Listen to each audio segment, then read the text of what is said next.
Beyonce references embodying Sasha Fierce. She often talks about how when she gets off the stage, she doesn't know what happened. And she'll look at the footage back and like, whoa, did I do that? For example, Chloe Bailey has referenced a similar situation when she did that one performance, I think it was at the Grammys or something, and she licked the mic at the end. And she had no recollection of doing that because she was in it. That's how you know you're doing what you're supposed to be doing, when you're in it. Like, I just always see lights and I hear laughter. That's it. I don't feel anything, I don't think, I just do. And that's when you know you got it. Hello everybody, and welcome back to another episode of To The Last Drop, where we seek to offer you support in attaining, maintaining, or just being entertained by sobriety. I'm your host, Dominique Spinelli. And I'm Shelly Robbins. So pretty much every weekend, okay, so I'm from Jersey, and we live by New Brunswick, which is Rutgers campus. So we would go and party on the strip, the bar strip where all the students were at. That's where we were. And initially we were just partying. So $2 Tuesdays, Thirsty Thursdays, Friday, Saturday. So you already see where the problem came in, living that college lifestyle. And meanwhile, I'm just majoring in Eastern Ave instead of like really majoring in something at school. Okay, so one night in particular, there was going to be a storm. There was supposed to be like a blizzard or something. So we knew we didn't have to work the next day. So my girlfriend and I went to Eastern Ave and we're like, yeah, like let's just go grab a drink. And for whatever reason, my spirit was like, we're going to that bar tonight. And we had gone to every other bar on the strip for like probably at this point it was like 2 years. And that night in particular, my spirit was like, no, go to that bar. So I told her, I said, girl, we going to that bar tonight, and I don't want to hear nothing you have to say about it, because she used to always get me lit. So we went to the bar, and we sat down, and it was dead. It wasn't a party bar, but they had an open mic. And I'm listening to everybody that grabbed the mic, and I was like, I'm funnier than you. Like, I know I'm funnier than you.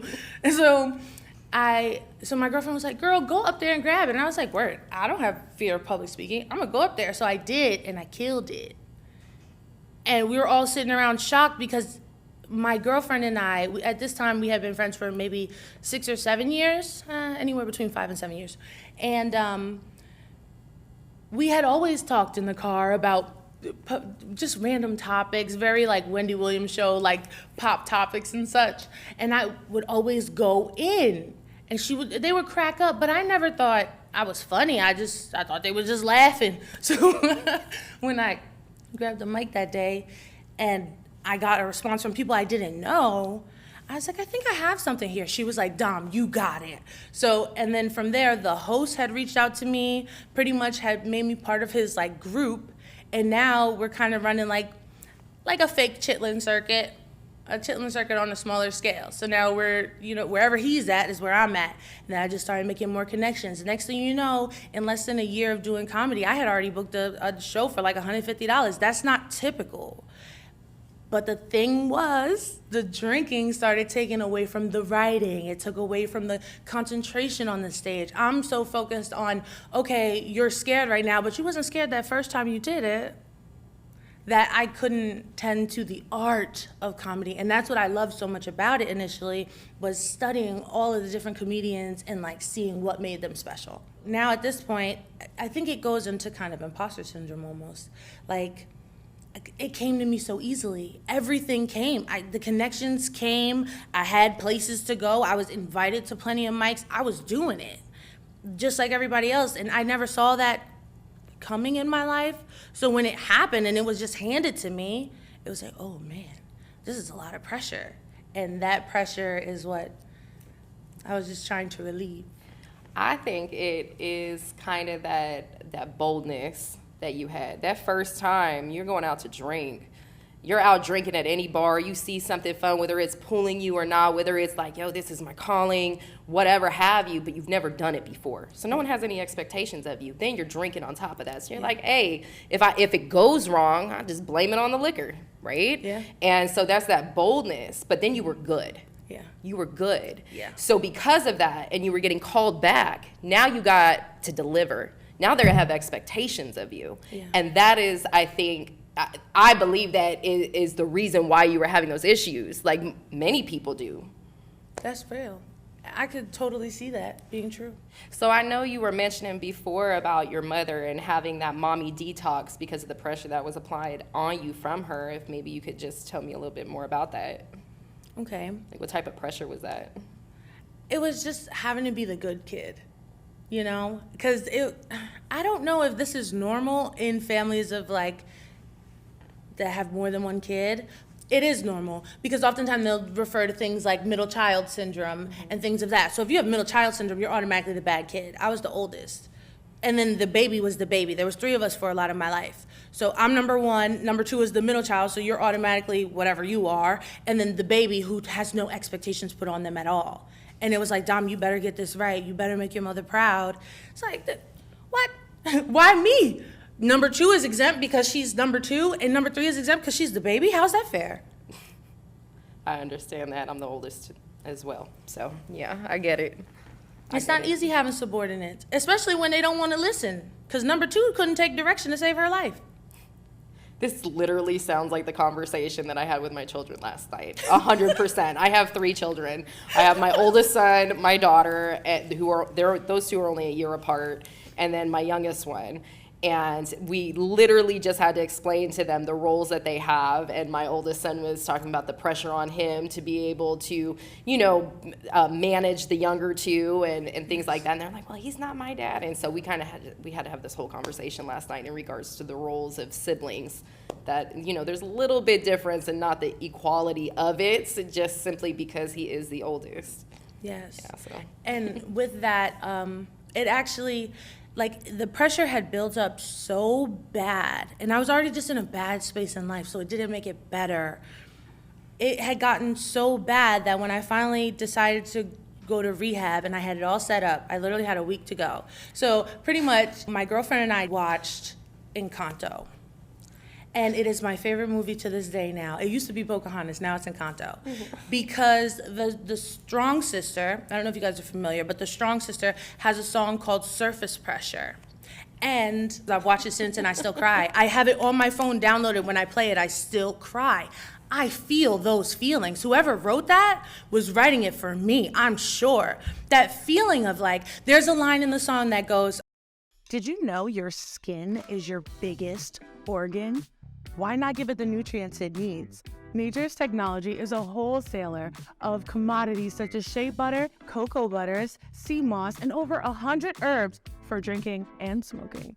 They also make natural body care products such as shea butters, deodorants, lip balms, and sugar scrubs. They also specialize in holistic herbal teas as well as party-starting herbal root drinks, mocktails, guaranteed to make the night a great one. Check them out on Instagram and TikTok at Nature's Technology 1 or on Facebook at Nature's Technology. You can also give them a call at 1-800-545-2906 and tell them To The Last Drop sent you.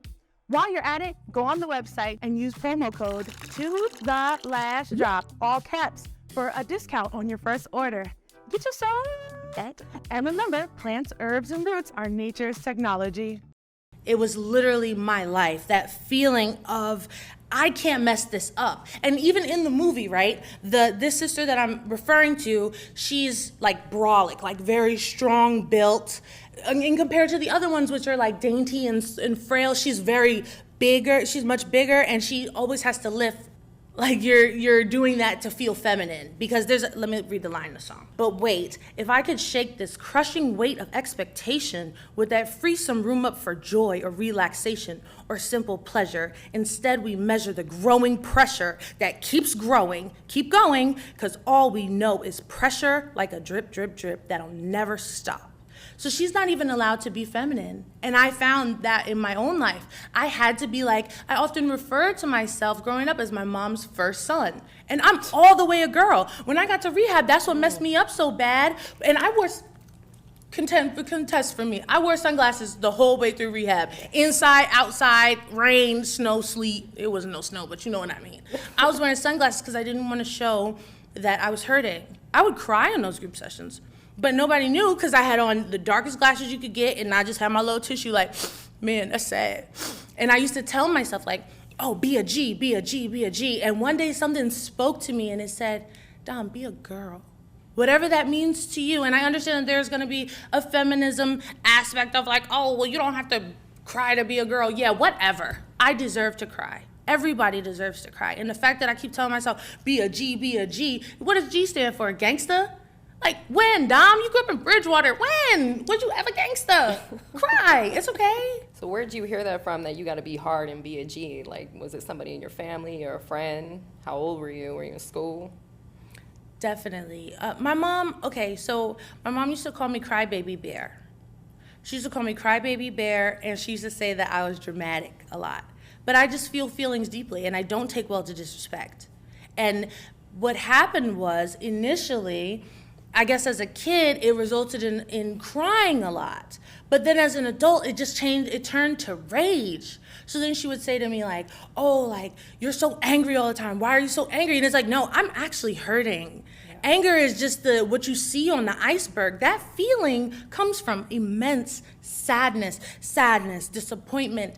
The feeling of like rejection is just, it's deeper than that. But I was masking it because I wasn't allowed to cry about it. Yeah, I definitely can understand that.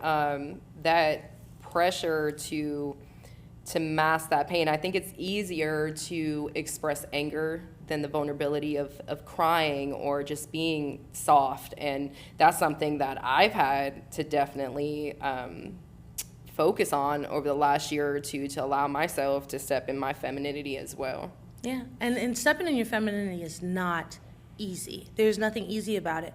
And when I got deeper into it, I realized like I was ruining my own relationships. Absolutely. By trying to be the man of the relationship to good men. I've had some good ones, like literally some great ones. Shout out to them. So what were you doing? I was just trying to always be the leader, the power structure. Like I didn't know what it was like to take a back seat. I had to be in control. I had a control issue. Like literally, if you're not doing and talking and acting like I need you to, you're a disgrace. Get out of my face. Get away from me. Like that's terrible to walk around with. Do you think maybe there was a part of you that like subconsciously attracted men who maybe weren't in a leadership role, that allowed you to lead, allow you to like puppet string them a little bit? Yes. So you could not have to hold yourself accountable to that femininity because you weren't like aware of it. Absolutely. Or comfortable with it. Absolutely. Yeah, same here. Yeah. And my best relationships were with the two in particular that were softer. But how do they get to become men and lead? Because then there's this strange longing for somebody to lead you. And it's like, but wait, you're leading. Who's following who? Now we the blind following the blind. Exactly. And I know, stemming from my childhood, being the oldest as well, so there was already that pressure to kind of be like my mom's wingman or right-hand man in some way, shape, or form. And, I did go through a lot of trauma as a child. And I think what caused me to kind of have that dissociation to my emotions was that there was no reaction to the trauma. So here I am, this little girl, and really bad things were happening, right? And I would respond like I should have, and it was just almost like crickets. Or there was no emotion behind it, and it would make me think to myself, like, am I even allowed to feel this? Am I allowed to be soft? Am I allowed to cry? Am I allowed to be scared? Am I allowed to do any of this? And it created this shell that I kind of lived in, and the only emotion I really felt comfortable with, if it was to express in a negative way, I guess, was anger to a degree. But I did learn to dissociate from my emotions a lot of the time, and why I drank, because it was easier to numb it out. I agree. It was all that drinking, I was just compressing. I was just trying to push it all down. It doesn't matter. We don't have to talk about this right now. It's a holiday. And that's the thing, like the drinking gets worse on holidays. Mm-hmm. And it makes you wonder, do we drink more on holidays because we have a whole bunch of gripe with our family that we don't want to deal with? On the low, like every other day of the year, I got smoke with you, but because it's Thanksgiving, I'm gonna drink and smoke with you. Ooh, bars. I'm gonna drink and smoke with you, and we're gonna act like this doesn't happen, because I'm not gonna see you for another 364 days. Exactly. I think it is an icebreaker. I think that, at family functions or gatherings and things like that, alcohol is the center of it. Society has normalized it. We all have accepted it as something that's just part of our normal day-to-day routine, and it takes the edge off. I think everyone can agree to that alcohol will take that edge off, but most of us don't know how to set limitation to how much we drink. And so there's always the drunk person in the family, or the super angry one, or the really goofy, silly, outspoken one, or things in that nature, and then the ones that don't drink. But if you really think about it, how many family functions are there where everyone's not drinking? There's somebody always drinking. Yeah. Always. Like, I doubt it if I've ever been to an event where everyone was sober. I mean, even in AA. Yeah, like, and I've been the drunk one there. For I've real? been the drunk one in church. Like, it's been bad. Like, yeah, I mean, there's really not a lot of environments that I've been in, whether I've been the sober or the one drinking, either way it goes, I've never really been in a group where everyone was sober except for rehab. That's real. Now, and we had so much fun in rehab, but we're going to get back to that. Moving forward, it's that aspect of this is where healing and emotional maturity comes in. It's like, if being around your family on that day or these days, whatever holidays they are, makes you have to turn to alcohol like that, like you're that uncomfortable that you have to be disassociated from the present moment, which is all we got is this moment here right now, then maybe that's not who you should be with.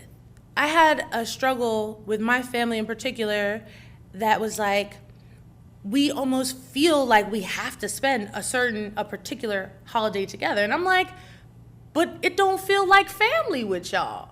When I spend it over here, it feels like family. Right. The food might be, you got a few dishes over there that's pretty damn good, but it don't feel like family. That doesn't suffice. So now I'm just supposed to stuff my face and be quiet and be happy with your dishes, rather than go somewhere where I can truly live in the moment and enjoy myself and not have to hide. That feeling of tiptoeing around family is the most disgusting feeling. I despise it. I would rather just not.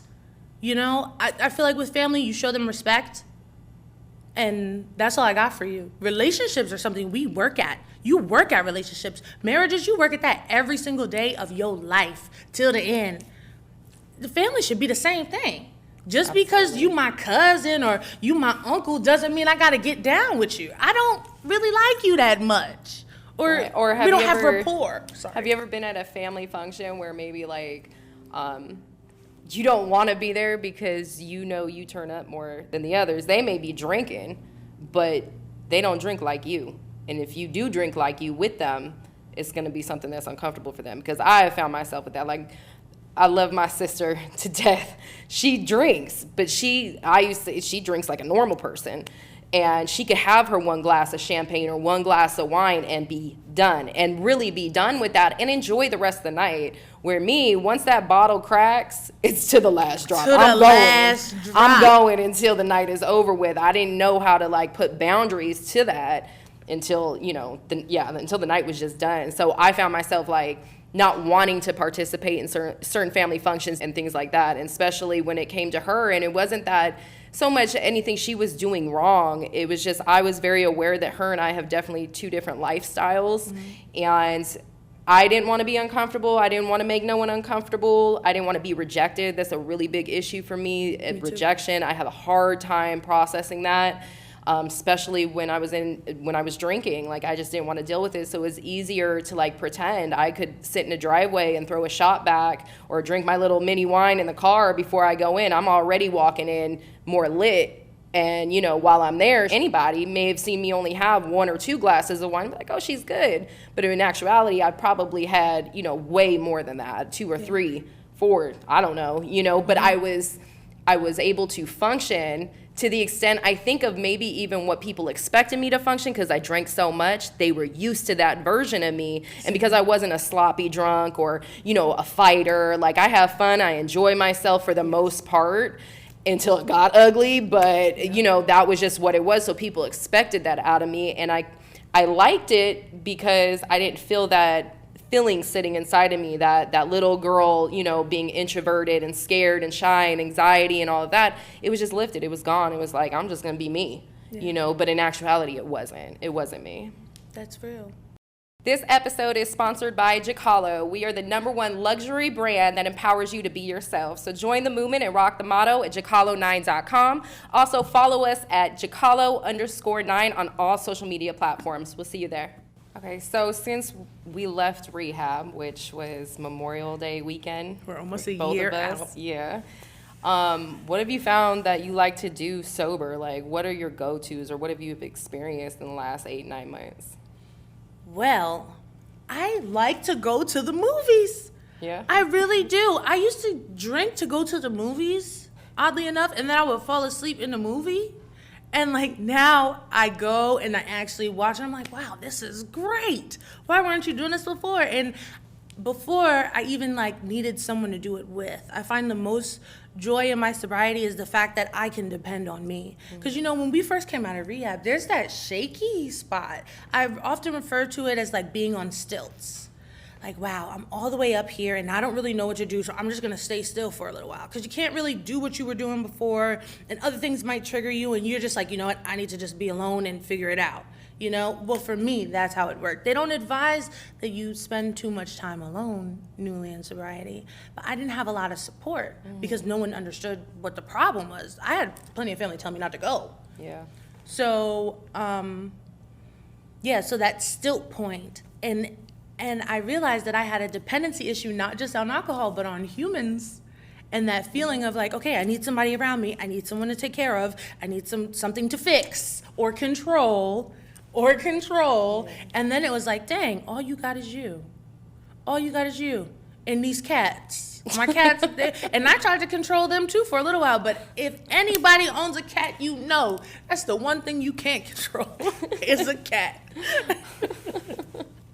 Yeah, I definitely, I think mine is a little bit different simply for the fact that I've always been comfortable in the sense of like going out by myself, but not sober before. So I was very comfortable doing things alone because it was in privacy, and especially if it had to do with drinking, that was very easy for me to cover up. I'd take myself out to eat, go to the bar, go to the casino, whatever, the movies, concert, you name it, I could do it by myself. And I thought it was kind of like empowering. Like, here I am, this woman in Vegas, single, going out doing things by myself. And in actuality, it was just creating like this domino effect because I was hiding who I was. Like, it was just manipulative and lying and trying to cover up certain things. And it may have been small white lies, but that's kind of what the issue was. So leaving rehab, I haven't really spent like a whole lot of time by myself, but I was actually scared to do things sober.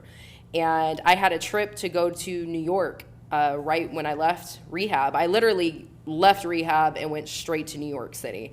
Never been there before. It has been a dream of mine to go to New York and experience that, but I was actually very afraid to go on a vacation and do the things you do in New York and stay sober if I was going to be tempted to drink. If I was going to be an emotional mess, if I was going to be dissociated from the fun, I don't know. I don't know how to have fun sober to that degree. So I was a little apprehensive about it, but I had a ball. Like, I had so much fun. I had no desire to drink. I remember every single thing. I didn't look a mess in any of my photos. I was able to have the conversations I wanted to have and see and do the things I wanted to see and do. And I think that just kind of domino affected since then, because I've been on a few different vacations since then. I've also been able to go see a lot of professional sporting events, which is really fun for me because I've never seen any sporting events live in my entire life. And I think that had to do with, I know the Raiders are in Vegas now, but we never had a sports team there for all of my life. So I just never seen it, right? Besides maybe a high school team or something. But yeah, so I've been able to experience hockey, soccer, NBA, NFL, and, you know, doing it right too, like out on the field. Like at the NFL game, we went on the first of the year. So we started off the year there and was able to go down the field after the game and things like that. I wouldn't have been able to do that if I wasn't sober, you know, like especially walking in some stilettos on that field. I know it that's wouldn't right. happen. So I'm glad I've been able to like have those experiences. And I think because I am sober, you know, those opportunities are coming to me. Yeah. All right, Domine, so what are we sipping on today? Well, this week we are sipping on Fever Tree ginger beer. Why? Because I found in my sobriety that ginger beer brought me so much joy. And would you agree, Shelly? I actually like it. Yeah, it was definitely a replacement for me. So I feel like I was having a drink, but really wasn't, just not to feel left out. That was kind of my deal. Agreed. And I think something to do with my hand as well. Yeah. Like just having something in my hand, it was just so normal for me. So it was a good replacement. Agreed. And it's great for you. Tastes good. It comes in a glass bottle typically, so that just gets rid of that hand and mouth feeling. A lot of times with like smokers, for example, they'll still hold smoke sticks because you want the hand and mouth sensation. This will give you the same thing. Imagine you're drinking a little Coronita. You got that Fever Tree ginger beer. This is that jam. Shelly, you be everywhere. You really make a lot of moves. What's next on the agenda? Actually, this weekend, I'm headed to Vegas. I haven't been to Vegas. I haven't been back home since August of 21, so about a year and a half. Last year was a full calendar year that I've ever not had been in Las Vegas in my entire life. So I'm excited to go back for a few days, go see Vegas as a tourist instead of a resident. Seriously? Yeah. So what do you plan to do now that you're sober? And it must be hard being in Sin City sober. Like, what are you thinking you're going to do? I am going to enjoy it. Like, honestly, I don't really see myself having an issue without drinking. So we're staying on the Strip. I'm going to do all the things that tourists do, right? Like, so up at the, the Paris? I want to go up to the top and see the view. I want to go even to like the Las Vegas sign. I want to go I don't know. There's so many different things that I want to do. Maybe go see a show. I'm gonna go to a club. You know, I got the hookup. I got someone who got a man at the door. I'm still going, but I'm gonna do it sober. I'm gonna enjoy it, and that's like the plan. I just want to go and be on vacation in Las Vegas and not feel like a resident or anything like that. I don't have no one to see, no family or friends that I'm visiting. I'm going there strictly just to enjoy myself. Where are you going next? I know you got a vacation coming. I'm on vacation right now with you, right. Shelly. But then next week I gotta go to Florida. Next week we're going on vacation to Florida. As you know, when I came home from rehab, I went to Georgia. Lord, run that back. As you know, when I came home from rehab, I went to Germany. Yeah. And that was dope. And that just gave me the thrill of traveling. So I'm here now, and I came here all by myself. I feel so proud of myself. See, I didn't need to call my mom or anything to ask for a terminal. I did it all by myself. And then now my younger sister and I are going to Florida for a week next week. That sounds good. What part of Florida are you going to? We'll be in Tampa. Yeah, what are you doing out there? I'm letting her choose the itinerary, but we're kind of going to play it like a bucket list. So we're going to like make sure we get a tattoo, make sure we go to a massage parlor, like things like that. So how does it feel traveling with somebody does she drink? Sometimes. Okay, so how does it feel like traveling with somebody who is not sober? Well, that one, okay, because she's my younger sister. Yeah, and someone in their 20s too, yeah, you know. Early 20s. She's only like 22. Because she's so young, I give her grace about it. However, I don't try to encourage it. She watched me go down the hole. She watched me spin out of control. I think that was enough to learn where the line is at. And I try not to even touch on it. Don't really speak about it. She has free will. Yeah. What is the Bible says to, and I'm not her mother, however, we have similar values, to raise them up in the way in which you would like them to go, and then just expect them to do it. I'm sure that she has the heart for it. There have been times where like people will buy us drinks and I'm like, no, like it has to be a Heineken Zero, but she's drinking real drinks and she's having to learn like, okay, mixing this with this doesn't work, or drinking 3 of these is gonna put me over. We went to a birthday party 2 days ago, and she had espresso martinis. And my uncle had bought her one, and then she had already had one. I guess it was too strong, because she got the last one that my uncle had brought her. She didn't want to drink it all. She's like, I can't do it, Dom. And she was only drinking 2. You know we drank more than that. So I'm sitting there, and my alcoholic brain is like, girl, you better finish that drink. Somebody bought that for you. You waste that money. Yeah, why are you doing that? What you mean? You only had 2. Right. Lit. But then, throw it back. Show me what I taught you. But my responsible brain was like, wow, like I'm really proud of her for this. Yeah. Like, so then I just had her take my cup and like put hers in my cup and like dilute it. So when he came by, it looked like her glass was empty, you know? Yeah. For the respect aspect. Because that's mad disrespectful. I'm not buying you a drink for you to leave half of it on the Right, you're table. gonna drink it. Yeah. You get it. If someone buys you a drink, you better drink it. I know, that's right. To the head. So you think she drinks responsibly then, Yes. for the most part? That's Yes. good. Like, do you feel like you have any indication inside, like maybe you want to drink, or do you feel the need to if you're around it? No, I don't. I feel really like, and maybe this goes back to the feminine aspect, I feel really sexy that I don't I drink. know that's right, girl. I love telling dudes, like, no, I don't drink. Like, since I've been in Georgia, I've only been in Georgia for less than 24 hours. I have turned down 2 free drinks with 2 different gentlemen. I'm like, no, I don't drink. Like, come harder than that. Like, what else you got? You just want Right. to buy me a drink so that you can buy me another. Because what you're going to do is, because I've already run this play, you're going to buy me a drink, right? I'm going to go to the last drop, which means you're going to buy about 5. How many drinks will it take you to leave with me? You're going to buy about 5. You might hit if you're lucky.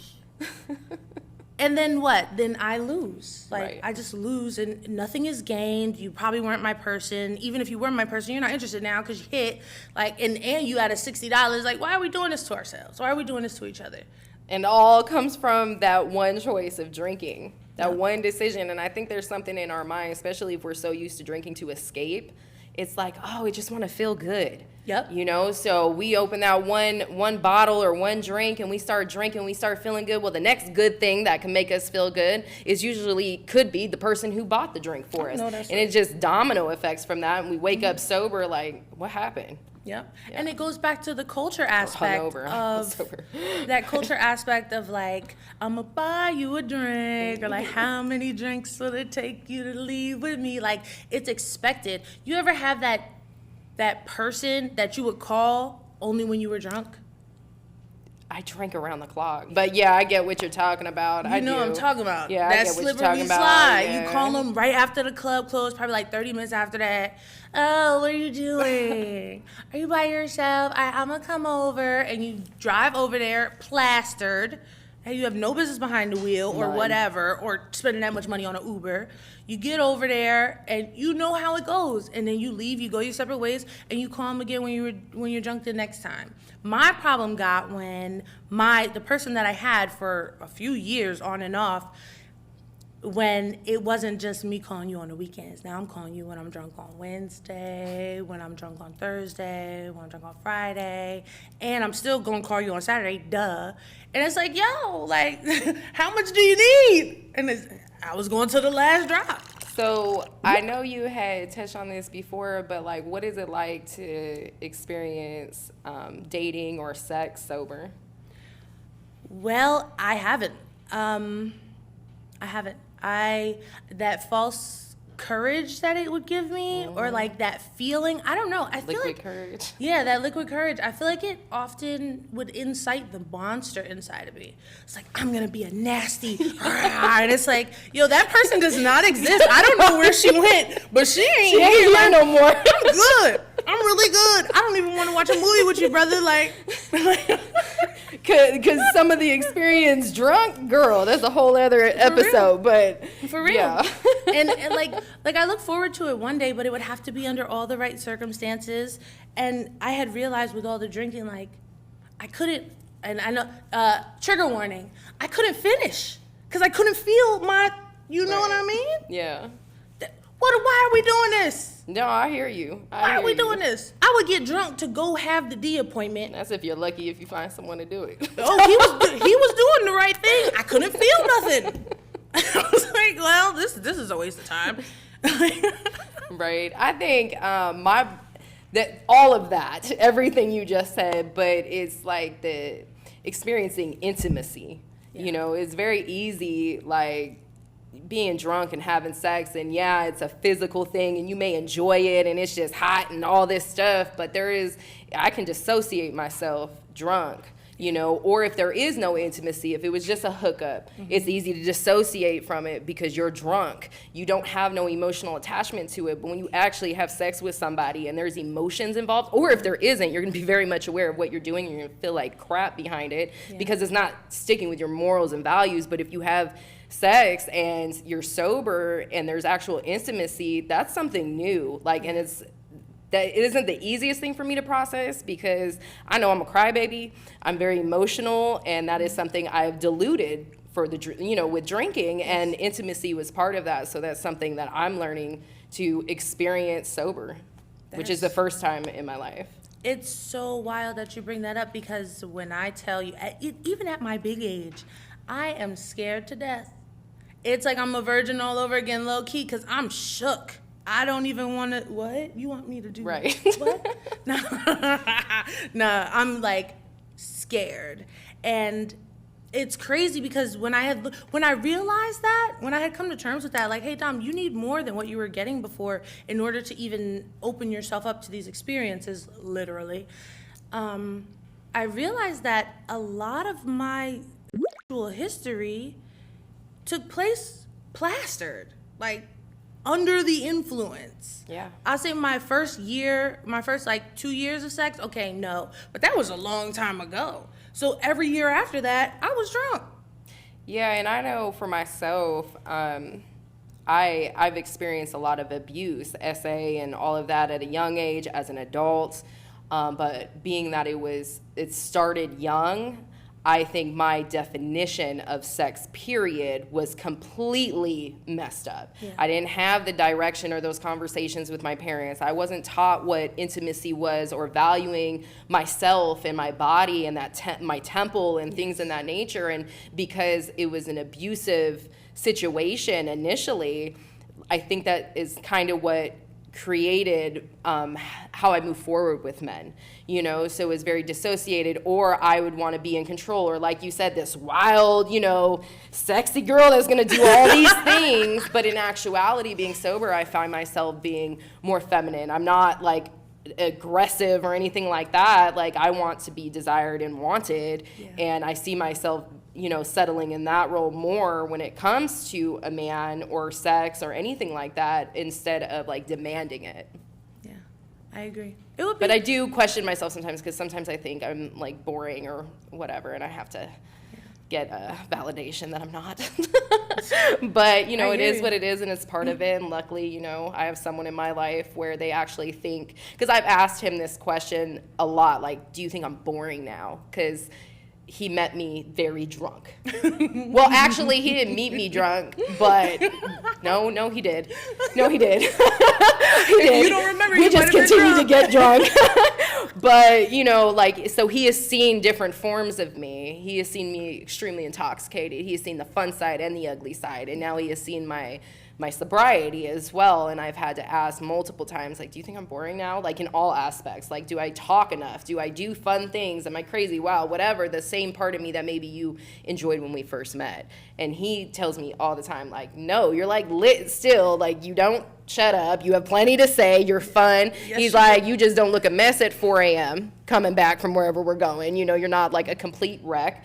And you just hold yourself together better. And he also said, like, it's sexy. He's like, I love taking you out. And you're like, I know you're the only one sober there. And I see, we order you a glass of water, and how all the girls will look at you and be like, oh, she ain't drinking all snooty. I'm like, no, me and my lemon water. You could think what it is or whatever. Or when it comes to guys, they notice it as well. Like, dang, he's got a chick on his arm that isn't drinking. She's like the only chick in the bar that is not intoxicated, and the woo girl and the A girl and all this, And so I question it a little bit with myself, but it does make me feel good. And I do like the idea that I have control. I kind of look at it, because I'm a controlling person as well. Yeah. And it's very, what's the word for it? It's ironic that we want so much control, but yet we want to be so free. And so we liberate ourselves through drinking. Yes. And in actuality, the sobriety gives us more control over ourselves and the clarity that we need in order to make the choices in life that will benefit us. Agreed. I remember there was a particular day in the facility that I spoke on that control aspect, and I said, right now, we are doing, like, being in a rehab, we have the most control over our lives that we've ever had, but we drank to have control. Like, it's just ironic. It's crazy. It's ironic. Yeah, and it's funny because I want to mention this. So we met in rehab, and we did. when I pulled up, I was so afraid to go. I had been wanting to go to rehab for like a year or two. It came up multiple times, but it just never was the right time. And my biggest deal was I needed a pause button in life. I'm a single mother of 3. I work, I'm an entrepreneur, I got a job, like all the things, right? Anyone could say, but I'm dealing with a lot of trauma. You know, I came to Atlanta coming out of a really bad DV situation. That's what pushed me here. So I'm like, yeah, I'm in my environment may be safer, but I'm not inside. So kept drinking all these things. And when I got to the point that I mentioned before with my son and stuff, I'm like, no, I got to go, and I got to go now. And I was actually going to put it off until June, until after my vacations. Me too. So I could go drink in New York. Me too.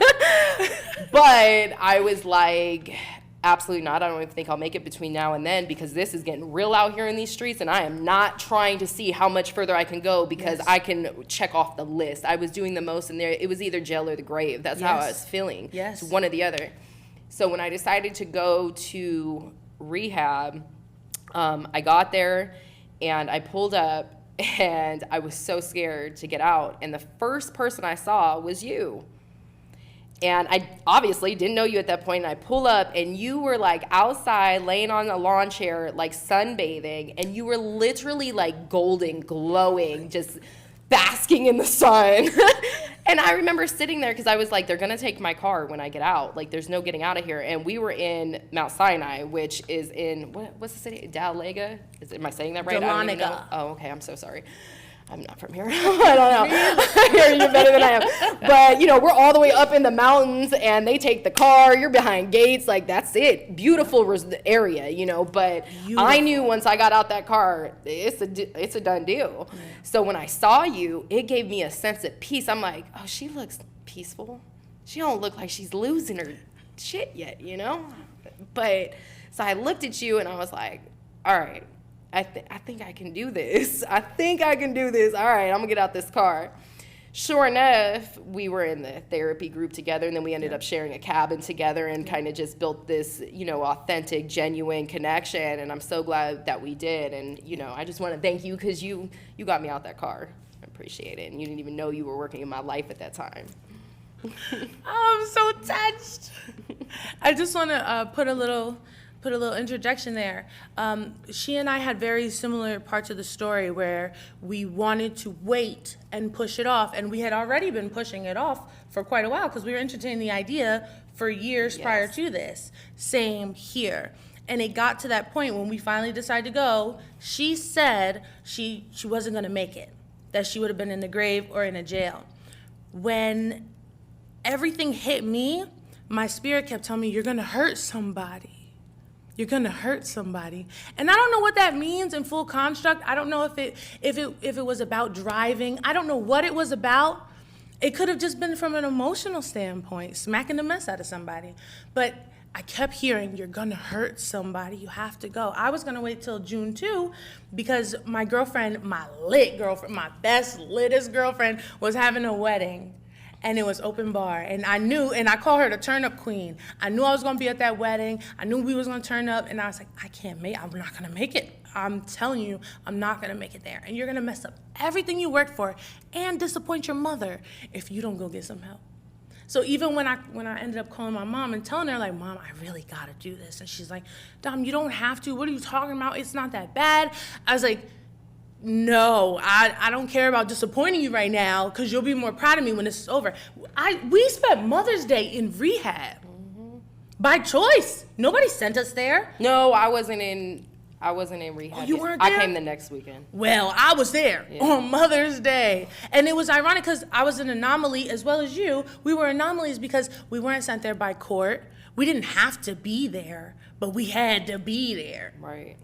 You know? No, and I definitely, I mean, there's been so many times over the last couple of years. That last relationship I was in literally had me staring at the devil in the eyes. Like, it was the worst experience, and I know you heard some of it in rehab and things like that, and that is, I'm so grateful for that experience now, and I know it sounds like cheesy or corny or whatever, and it took me a long time to be able to actually truthfully get to that place, but I know if I did not experience that, if I was never dancing with that devil, I would not have been able to look myself in the eyes, in that mirror, and be like, yo, like, I got to get some help. Because the drinking prior to that, yes, I used it for, taking the edge off or escaping the fearful emotions and having a good time and things like that. But my drinking got so bad during that relationship because I was just in survival mode. I was numbing the physical pain that was being put onto me. I was numbing the mental pain. I was numbing just everything. Like, I can't get out of this. I feel entangled in a spider web, and I see my way out, but I can't make it out, and I just got to numb my way through this. And I literally just felt like it's either death or it's either the grave or jail. And the person I was afraid of hurting, not necessarily I was the one I was hurting someone, but it came down to like, yo, my kids are going to end up burying me because of my decisions. And I had to make that choice. And I made the choice initially when I left Vegas, like, this is it, I got to get up out of here. But then I came here and I still was drinking, maybe a little differently, but then I created more trauma in my life and different scenarios and things. And it just got to the point, it was like, enough is enough. And so leaving rehab, I knew I needed rehab because I needed that pause button. Like, I needed to be able to walk myself through the trauma a little bit and process that and let it be ugly. Let myself cry. Let myself feel. Not worry about my makeup, my hair, my clothes. Not worry about it. I didn't want to worry about nothing. I just wanted to feel what I was feeling for the first time in my life. And whatever that may look like, it's fine because we got doctors on deck, nurses station, pharmacy. We got each other. We got all like, the it's a done deal, So I'm like, I need that, and I need the rest of the world to stop demanding me to show up. Yes. All the titles I'm holding, gotta let go. Yes. And I felt like the only way I could get that was by going to rehab. Having that space, walking away from my day-to-day life and no one expecting me to do anything. Yes. So by doing that, those few weeks that I was there, I came out feeling so relieved, like so much just came off me. And of course, like, it has not been like that since then. But it gave me that foundation, that core foundation to be like, okay, I can hold on to this. And then plus being able to look my kids in the eyes like, yo, you will, yes, I am so sorry I created trauma in your life. Yes. I am so sorry you have watched and experienced certain things, but what you are about to experience is watching your mother get sober, watching your mother better herself, providing a better opportunity for you in your childhood, making sure that I'm here at least based on my own choices instead of, playing Russian roulette with my life and then possibly killing their spirit because they don't have me no more. And that is a moving factor in my life for me to stay sober. And it's, it's hard, but it's not, because it's just like, it's such an easy decision. Like, they deserve better. And it's like a full circle, like, I started drinking because of my trauma, and it's going to happen the same way with my own children if they don't see a change. And those, the words generational curses and breaking generational things and stuff, yes, it's like a thing that gets said a lot on the internet. But I feel that, I do, because alcoholism runs deep in my family, trauma runs deep in my family, and apparently no one before me has had sober, active, healthy parents. And I want to be that. So that is what keeps me sober, and being able to experience those things with my kids as well. Like going to, having their birthday parties or anything, going to the park, going out with them, dinners, whatever. They don't see a glass of wine in my hand. They don't see me intoxicated. If I take them out, going to sit at the bar while they may be enjoying the children's stuff, I'm getting lit with the adults. They don't got to see that anymore. I'm actually participating with them. And a lot of the times people say, an absent parent, is bad, but a toxic parent is worse than an absent one. And that started shifting for me. I started seeing myself being a toxic parent, and I didn't want to be that. And so that's really was the motivation factor. And I'm so happy I've been able to experience all of this in the last 8 months, whether it was on my own, with a significant other, with a friend, with my kids, whatever. I'm experiencing life sober for the first time, and I'm enjoying it. Me too. It's like the world is so much brighter. It really is so much brighter. I have a good time going with my sister to the dollar store to shop right. It's like I'm just present and just happy. Present, yeah. I did some math. Your girl like money in the hand. But like Drake said, like I went blind, dog, you got to hand it to me. So with that said, let's just do a little simple math, right? I was spending $50 every week for 50, how many weeks in a year? 52? 52 weeks, you know how much money that is? I did the math in my head. It's $2,600 every Friday night. We didn't count Saturday, and we didn't count Thirsty Thursday. I encourage y'all, as y'all last drop, to just do the math on how much money you're spending on alcohol. And that was $50. I know a bottle of Henny costs more than that. In my state, anyway. I don't know how much it costs out here. How much a bottle of Henny costs out here? Somebody tell Probably me. around the same. $37? You don't drink no more, so don't get excited. Way cheaper out here. Yeah. So with that said, that's my last drop. Do the math and then ask yourself what else you could be doing with that money. Because for $2,600, I could do a lot of stuff. A lot of stuff. I went to Europe for less than that. So come on, guys.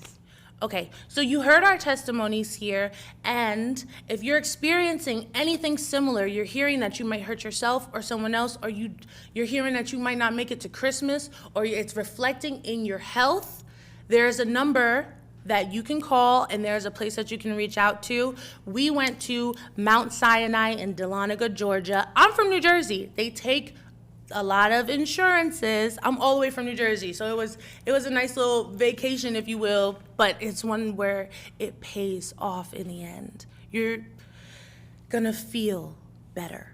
So if you need any help, the number, we're gonna try to get it on the bottom of the screen, and just reach out and call. They'll give you a random liaison. They'll answer all your questions. They pick you up from the airport if you're out of state. They do all of that. Just inquire. I inquired, and I didn't even end up going for 2 months after that.